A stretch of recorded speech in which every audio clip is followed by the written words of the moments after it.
எஞ்சியுள்ள நாட்களில் வக்ஃப் திருத்த சட்ட மசோதாவை நிறைவேற்றுவதற்கு பாஜக அரசு இருப்பதாக தெரிகிறது. அதற்கென அமைக்கப்பட்ட நாடாளுமன்ற நடவடிக்கை குழுவில் எதிர்க்கட்சிகளை சார்ந்தவர்களின் கருத்துக்களை ஒரு பொருட்டாகவே மதிக்கவில்லை என்பதை விட அவர்களை எல்லாம் வெளியேற்றிவிட்டு ஒரு சார்பான நிலைப்பாட்டை கூட்டுக்குழு எடுத்திருக்கிறது. அதன் அடிப்படையில் வக்ஃப் திருத்த சட்ட மசோதாவை மீண்டும் அவையில் அறிமுகப்படுத்தி அதை நிறைவேற்ற பாஜக அரசு முயற்சிக்கிறது. மீண்டும் எதிர்க்கட்சிகளின் சார்பில் எங்கள் எதிர்ப்பை பதிவு செய்ய இருக்கிறோம். இந்த சட்டம் நிறைவேற்றப்படுமையானால் இது சிறுபான்மை மக்களுக்கு எதிரான மிக மோசமான ஒரு தாக்குதலாக அமையும். பாஜக அரசு இஸ்லாமியர் உள்ளிட்ட சிறுபான்மையினருக்கு எதிரான நடவடிக்கைகள் அனைத்தையும் ஒவ்வொன்றாக நிறைவேற்றி வருகிறது, நடைமுறைப்படுத்தி வருகிறது. இந்த நாட்டின் ஒருமைப்பாட்டுக்கு ஒற்றுமைக்கு எதிராக போய் முடியும் என்ற கவலையை விடுதலை சிறுத்தை கட்சியின் சார்பில் பதிவு செய்கிறது. தேசிய ஜனநாயக கூட்டணி 2026 ஆட்சி அமைப்பு அமித்ஷா சமூக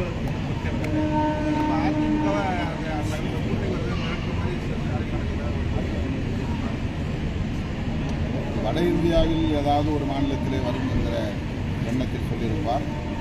தமிழ்நாட்டில் அதற்கான வாய்ப்பே இல்லை என்பது அவருக்கே தெரியும். இன்னும் எதிர்க்கட்சிகள் தமிழ்நாட்டிலே உறுதியான எந்த நிலைப்பாட்டையும் எடுக்க முடியாமல் தடுமாறிக் கொண்டிருக்கின்றன.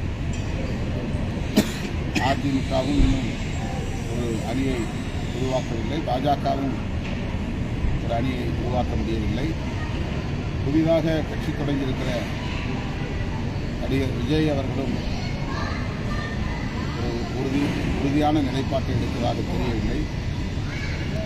அண்மையிலே முதல் பொதுக்குழு கூட்டத்திலே அவர் பேசியது அதிமுகவோ பாஜகவோ இரண்டாவது பெரிய கட்சியாக இருக்க முடியாது, நான் தான் இரண்டாவது பெரிய கட்சி என்று கிளைம் செய்திருக்கிறார். ஆக பாஜக, அதிமுக, தாவேக ஆகிய 3 கட்சிகளுக்கு இடையில இரண்டாவது கட்சி யார் என்பதிலே தான் இப்போது தமிழ்நாட்டில் போட்டி நடந்து கொண்டிருக்கிறது. இந்த சூழலில் தேசிய ஜனநாயக முன்னணி ஆட்சி அமைக்கும் என்பது நகைச்சுவையாக இருக்கிறது. சார், மொழி தான் பேசணும், தமிழ்நாடு தைரியமாக தற்போது வட மாநிலத்தில் இந்த தாய்மொழி மகாராஷ்டிரா மாநிலத்தை வட மாநிலத்தோடு நாம் பார்ப்பதில்லை, அதுவும் கிட்டத்தட்ட தென்னிந்தியாவில் தான் இருக்கிறது. இந்த உணர்வு இப்போதுதான் தமிழ்நாட்டை தாண்டி பலருக்கும் உருவாகி வருகிறது. இந்தி திணிப்பை அவர்கள் ஒரு எதிரான நடவடிக்கையாக பார்க்காமலேயே இருந்துவிட்டார்கள். அதனால் வட இந்திய மாநிலங்களில் பூர்வீக குடிமக்கள் பேசிய பல மொழிகள் அழிந்து போயிருக்கின்றன.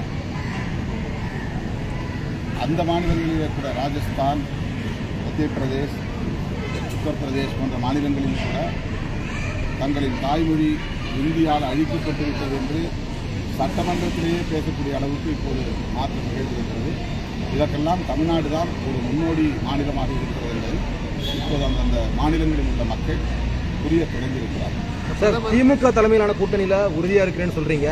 விசிகாவுடைய நீண்டகால கோரிக்கை என்னன்னா ஆட்சியிலும் பங்கு, அதிகாரத்திலும் பங்கு. 2026 தேர்தல் முடிஞ்சதுக்கு பிறகு திமுகவுடன் தொடர்ந்து நீங்கள் பயணித்தால் உங்களுடைய கோரிக்கை நிறைவேற்றப்படுமா? நீண்ட காலம் இருக்கிறது. 9 மாத காலம் தான் இருக்குது. 9 மாத காலம் தான் இருக்குது தேர்தலுக்கு. 9 மாத காலம் இருக்குது. தமிழ்நாட்டுக்குள்ள ஒரு கூட்டணி ஆட்சி முறை அமைவதற்கு காலம் கனி, அது இன்னும் அதுக்கான சூழல் அமையல.